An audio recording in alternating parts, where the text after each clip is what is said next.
لا إله إلا الله محمد رسول الله لا إله إلا الله محمد رسول الله لا إله إلا الله محمد رسول الله۔ جنت کا میرا بھائی کیا کہنا، جنت کی وسعت کے بارے میں کیا بیان کروں۔ جنت کی کم سے کم وسعت کا تصور زمین اور تمام آسمانوں کی وسعت کے برابر ہے، لیکن زیادہ سے زیادہ وسعت کی تو کوئی حد ہی نہیں۔ یہ تو کم سے کم وسعت کی بات کرو، یہ چوڑائی ہوگی، کم سے کم چوڑائی۔ اللہ عالم کتنی بڑی ہے اللہ کی جنت۔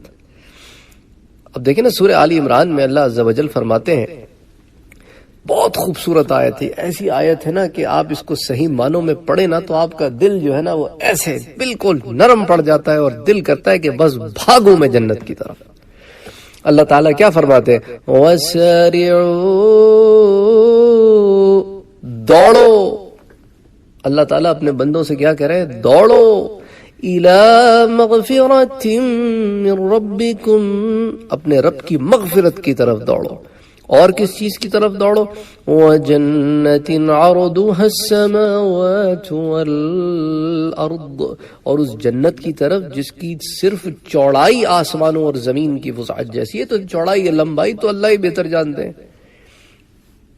اس کو پورا سکوائر کرو گے نا، اس کا پورا ایریا نکالو گے، جن لوگوں کو حساب کتاب آتا ہے، اب دیکھیں نا، اب کمرے کو سکوائر فیٹ میں، سکوائر میٹر میں، سکوائر ہوتا ہے نا یونٹ، لینتھ ٹائمز وڈتھ کرتے ہیں نا آپ، لمبائی کو چوڑائی سے ضرب دیتے ہیں تو پھر ایریا نکلتا ہے۔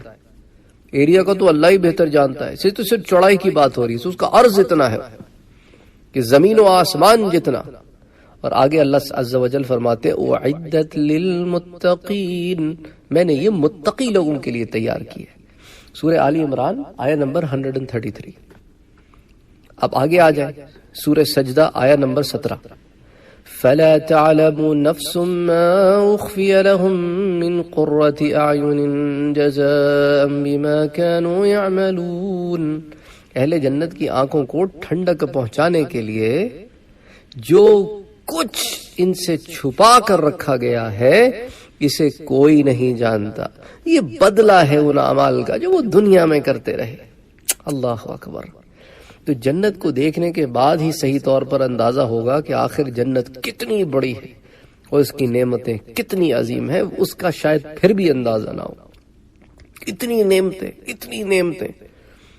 اب دیکھیں نا سورہ دہر میں آیہ نمبر 20 میں اللہ عز و جل فرماتے ہیں وَإِذَا رَأَيْتَ ثُمَّ رَأَيْتَ، اور جب تم جنت کو دیکھو گے تو ہر طرف نعمتیں نعمتیں۔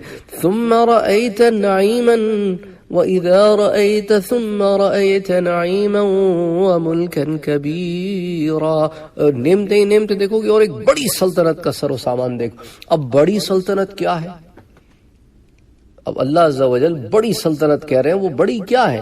بڑی کوئی کوانٹیفائبل ٹرم تو ہے نہیں کہ آپ اس میں عدد لگا دیں، وہ تو ایک کوالیفائبل ٹرم ہے۔ وہ کتنی بڑی ہو، اللہ عالم کتنی بڑی۔ بھئی جنت کے جو 100 درجات ہیں اور ہر درجے کے درمیان اتنا فرق ہے جتنا زمین و آسمان کے درمیان فرق ہے، وہ درجہ کتنا بڑا ہو، اور پھر درجے میں جو درجے ہیں اللہ ہی بہتر جانتا ہے۔ بھئی جنت میں ایک درخت کا سایہ اتنا لمبا ہوگا کہ گھڑ سوار آدمی 100 برس تک مسلسل اس کے سائے میں سفر کرتا رہے تب بھی ختم نہ ہو۔ 100 برس تک مسلسل، 100 منٹ نہیں، 100 دن نہیں، 100 مہینے نہیں، 100 سال تک۔ انشاءاللہ یہ حدیث بھی پھر جب آگے میں آپ کو انشاءاللہ پوری حدیث بھی بتاؤں گا، زمین و آسمان کے درمیان کے فاصلے کی حدیث جیسے جیسے آتے رہیں گے نا معاملات، وہ حدیثیں میں انشاءاللہ آپ کو بتاتا رہوں گا۔ تو ابھی تو ہم بات کر رہے ہیں کہ بھئی اتنی بڑی جنت ہے، یعنی سب سے آخر میں جنت میں داخل ہونے والے جنتی کو اس دنیا سے 10 گنا بڑی مملکت عطا کی جائے گی۔ بس آپ اس سے اندازہ کر لیں کہ وہ جنت کتنی بڑی ہوگی۔ سبحان اللہ، سبحان اللہ، سبحان اللہ، کہ جنت ہے کتنی بڑی، یہ تو اللہ ہی بہتر جانتے ہیں۔ وما علینا الا البلاغ۔